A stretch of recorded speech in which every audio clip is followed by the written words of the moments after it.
I actually had a couple childhood ambitions. One was to be a poet, which I kind of sort of am, so that's pretty rad. And the other one was to be a dancer, and from what I hear about dance club, that ambition might come true soon.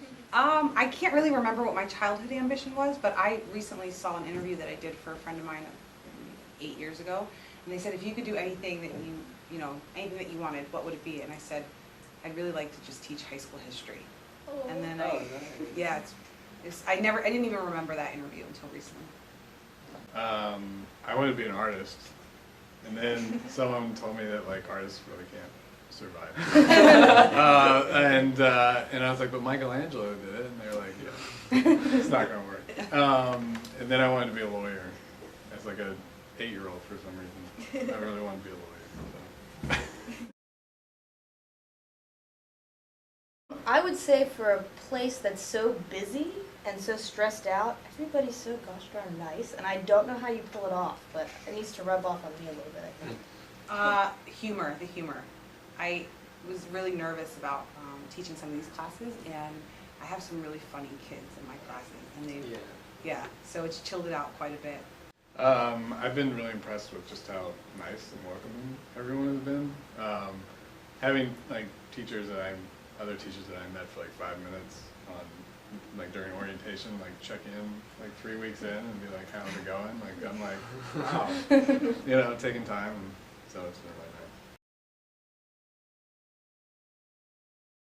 One day, my mother wouldn't let me go to a concert that I wanted to go to, so the next day in protest, I dressed all in black because I was in mourning of my loss of the concert experience. But really everybody just thought that I was trying to be gothic or strange, and so it was a failed protest attempt. I got pooped on by a bird on the first day of high school on the way, and I had to take we didn't have like school buses, we had to take public transportation, so I was on like Allentown's version of the Coda bus, and I did not notice that I got pooped on until I got to school and everybody else pointed it out. One time in elementary school, we were supposed to dress up like, we were studying the American Revolution, so we were like supposed to dress up as like, someone from the Revolutionary period. And I had this like cape, and so I wore it because like, they wore like cavalry officers or whatever had like capes and stuff. So I wore it and I was like so psyched, and I showed up to school and people were like, you're supposed to dress like a revolutionary person, not a vampire. And I was like, no. Like, yeah. Crushed. I was really crushed.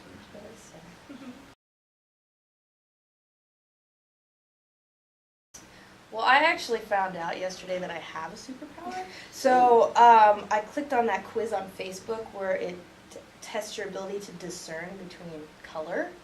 And despite the fact that I've been wearing glasses since 2nd grade, apparently I have perfect color vision. Wow. I'm impressed with myself. If I had a superpower, it would be like the ability to de-stress everybody. Right? So I could like, that would be nice. I just point my finger and just be like, you just take a big deep breath in and then out. And then you'd be super de-stressed. But I don't know if that's really like a superpower. I'm actually going to cheat and just say I'll take Superman's, like all of his powers. That's a lot! That is cheating a little bit. It is, but I just call it the Superman. I just want the Superman. He just wants to be called Superman. Just because I had like, Superman pajamas as a kid and ran around the house. Does not mean I want to be called Superman as an adult. Okay.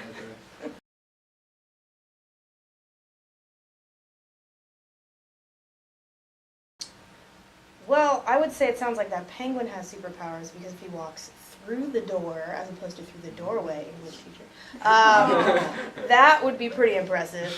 He'd probably say, wow, I have a lot of splinters now because I walked through the door. But I think that he's wearing a sombrero really to show us that we shouldn't take ourselves so seriously, which is something I thoroughly support. I was just thinking he was back from like vacay. He brought a sombrero with him on his way back. I definitely overthought the question. He did. Yeah, I did. We've actually had a running like 2-day discussion about it. And so I came up with, he'd probably walk in and have some wisecrack, like sarcastic comment about like global warming.